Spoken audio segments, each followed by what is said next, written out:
Welcome to our channel. ఇప్పుడైతే మనం cauliflower pakodi, bajji, gobi ఏదైనా అవి చేసుకున్నాం.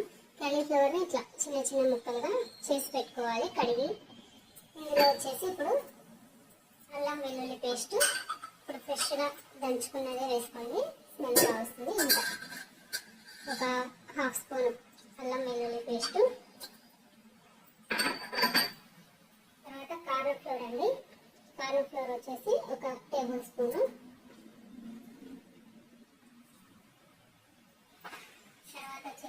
తర్వాత వచ్చేసి బియ్యం పిండి. కార్న్ ఫ్లోర్ ఎంత తీసుకుంటామో బియ్యం పిండి కూడా అలాగే ఒక టేబుల్ స్పూన్ ఉంది. తర్వాత శనగపిండి ఒక టేబుల్ స్పూన్ల కంటే తక్కువనే అండి. ఒక ఇంతమైన స్పూన్ కారం, తగినంత ఉప్పు వేసుకోవాలండి. రుచికి సరిపడా ఉప్పు మీరు చూసుకొని మీకు తగినంత వేసుకోండి. ఉప్పు వచ్చేసి కారం కూడా కావాలంటే మీరు ఎక్కువ వేసుకోవచ్చు. దీంట్లో ఇంకా కొద్దిగా జీలకర్ర వేసి, జీలకర్ర అండి నేను ఇంత వేస్తున్నాను. మీకు తగినంత కావాలంటే ఎక్కువ తింటారు అనుకుంటే కూడా వేసుకోవచ్చు. కారం కూడా అండి మీకు కావాలంటే ఎక్కువ కూడా వేసుకోవచ్చు. కొద్దిగా వాటర్ వేసుకోవాలండి, ఎక్కువ వేసుకుంటూ కొద్దిగా వేసుకుంటూ కొంచెం పైకి కొద్దిగా వేసుకుంటూ కలుపుకోవాలి. ఎందుకంటే ఎక్కువ అయితే పట్టదు, దీనికి ఎక్కువ పెడితే మనం బజ్జీలు వచ్చినట్లు వచ్చేస్తాయి.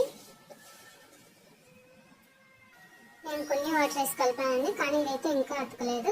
కాబట్టి దీంట్లో ఇంకొద్దిగా కార్న్ ఫ్లోర్, కొద్దిగా బియ్యం పిండి వేసుకున్నాము. నేను మళ్ళీ ఒక టేబుల్ స్పూన్ మైదా వేస్తున్నానండి. బియ్యం పిండి అలాగే కార్న్ ఫ్లోర్ కూడా ఒక టేబుల్ స్పూన్ మైదా వేస్తున్నాను. ఎందుకంటే మనకు నీట్గా కనిపిస్తుంది, అతకలేదు కాబట్టి. ఇప్పుడు మళ్ళీ దీంట్లో కొద్దిగానే ఇలా కొద్దిగానే నీళ్ళు బజ్జీలకు వేసుకున్నట్లు వేసుకోవద్దు, కొద్దిగానే నీళ్ళు వేసుకొని కలుపుకోవాలి. ఇప్పుడు చూడండి, ఇప్పుడు కలుపుకున్న తర్వాత అంతా నీట్గా అతికింది, ఇంతకు ముందులాగా లేకుండా ఈ విధంగా రావాలండి. కానీ ప్రతిదీ అనేది విడివిడిగానే ఉండాలి. ఈ విధంగా వచ్చిన తర్వాత ఒక 5 మినిట్స్ అనేది వదిలిపెట్టాలి. తర్వాత మనం వేసుకోవాలి. ఎక్కడైనా అతకపోతే చూసి దానికి అతికేలాగా కలుపుకోండి.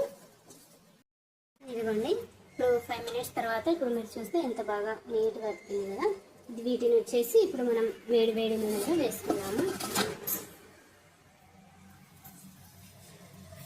నూనె అయితే మీడియం ఫ్లేమ్లో పెట్టుకొని వేసుకోవాలండి. ఇలా ఒకటొకటి వేసుకుంటే సరిపోతుంది.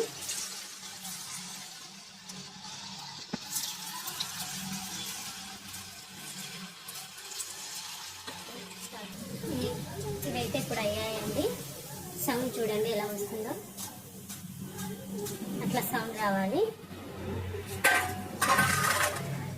ఇలా మీరు కావాలంటే సాస్ నంచుకోవచ్చు, ఏవైనా నంచుకోవచ్చు. మేమైతే ఏం నంచుకోమండి, ఉత్తది తింటాము. సాస్ అవి తినము. కావాలంటే టమాటో చట్నీ, లేదంటే కొత్తిమీర చట్నీ, పుదీనా చట్నీ, అల్లం చట్నీ అలా నంచుకొని తినొచ్చు. ఇంకా చెయ్యాలండి. ఇవైతే చేశాను, ఇలా వస్తాయండి. మనం పిండి తడుపుకున్నప్పుడు క్యాలీఫ్లవర్ వేసి ఇలా ఉంటాయండి. ఇప్పుడు ఇలా అయ్యాయి. ఓకే అండి, వేడి గోబీ ఆర్ బజ్జీ రెడీ.